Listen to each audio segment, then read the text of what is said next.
You'll actually find average, everyday people speaking two or more languages all over the world.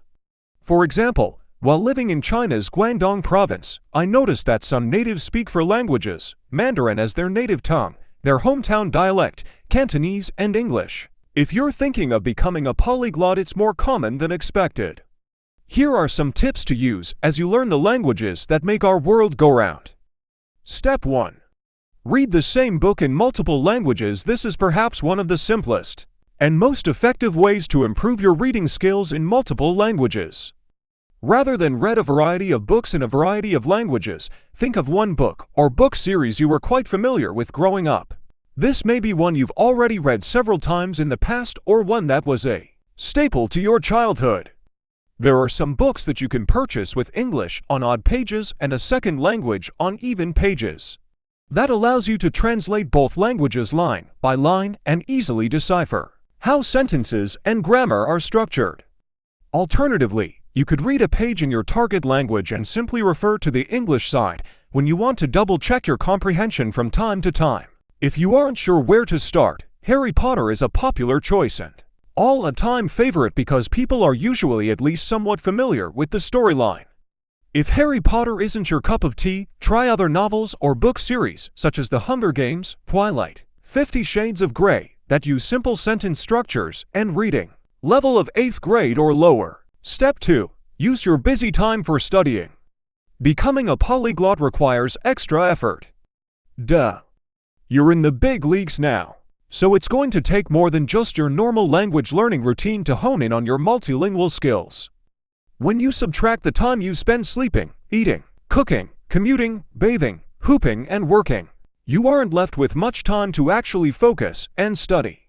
Therefore, it's important to incorporate language reminders into your busy time. Even though getting in an extra 10 minutes of language study time at 3 various busy times a day may not seem like a worthwhile effort, it actually adds to 3.5 hours a week. If you aren't sure of your busy time, spend a day recording exactly how long you do each of your regular tasks. This can be incredibly revealing of the amount of time you spend doing specific things each day. We typically spend more time doing certain mundane and routine tasks than we realize, hence those moments where we say, time flies.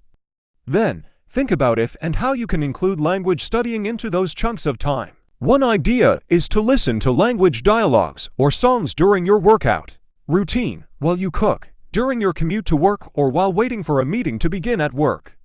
Not only will you be more productive over those 24 hours in general, but you'll also be sure to accelerate the language learning process. You can also download apps. They only take a few minutes to use, and they can make language learning more fun and motivating. Popular apps like Duolingo can help you learn a language while you go about your daily life. Step 3. Host couchsurfers from around the world. If you don't have the means to immerse yourself in a new culture or travel to the country that speaks your desired language, bring the language to you. Hosting couchsurfing guests from around the world is a free and effective way to practice your multiple language skills. If you aren't familiar with the service, it's an online community of over 9 million users. You first create a profile as either a traveler or a host, filling out details about yourself and your interests. In this case, you'd start as a host. You might think, why would I ever let a stranger stay at my home? Well, that's a totally valid thought, but not one that should keep you from giving it a shot. Couchsurfing takes safety seriously, and all hosts are required to leave feedback for past guests. That way you ensure that you're hosting someone responsible with a history of positive reviews. Rather than hosting guests and having them speak your language, try communicating to them in theirs. Make sure to host guests from a variety of countries. If you're still beginning your journey in becoming a polyglot, it may be better to host guests of one language until you feel comfortable exposing yourself to an additional new language. Think about it. If you're thinking of picking up Italian and don't have the money to invest in books or tutoring, you can easily host Italian tourists visiting your hometown. It's a win for you, a win for the couchsurfer, and a win for the global community you're enriching. Perfetto. Step 4. Use the laddering technique.